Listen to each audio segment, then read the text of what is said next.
দেয়ালে পিঠ ঠেকে গেলে ঘুরে দাঁড়াতে হয়, শত সমালোচনার জবাবে রুখে দাঁড়াতে হয়।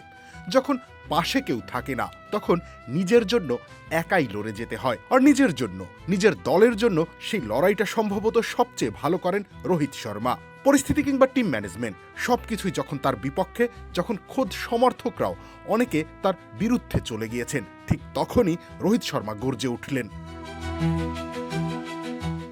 আহত বাঘের চেয়ে আক্রমণাত্মক আর কিছু নেই। সেই দৃশ্যের মঞ্চায়ন আরও একবার হল লর্ডসে। বিরোহী নটরাজের জটায়ু ব্যাট ঝলসে উঠল আরও একবার।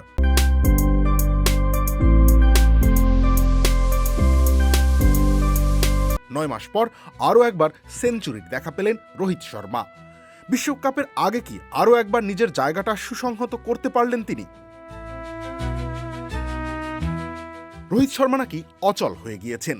রোহিত শর্মাকে নাকি আসছে বিশ্বকাপের আগেই ভারতীয় দল থেকেই ছাঁটাই করা হবে, এমনও শোনা যাচ্ছিল। ইংল্যান্ডের বিপক্ষে চলতি সিরিজের শেষবারের মতো দেখা যাবে তাকে জাতীয় দলে। এই সব কিছুর জবাব রোহিত দিলেন এক হাতে। 110 বল খেলে করলেন 138 রান, স্ট্রাইক রেট 125-এর উপর। ইনিংসটা ছিল 5টা ছক্কা আর 17টা চারে সাজানো, মানে কেবল বাউন্ডারি থেকে এসেছে 98টি রান।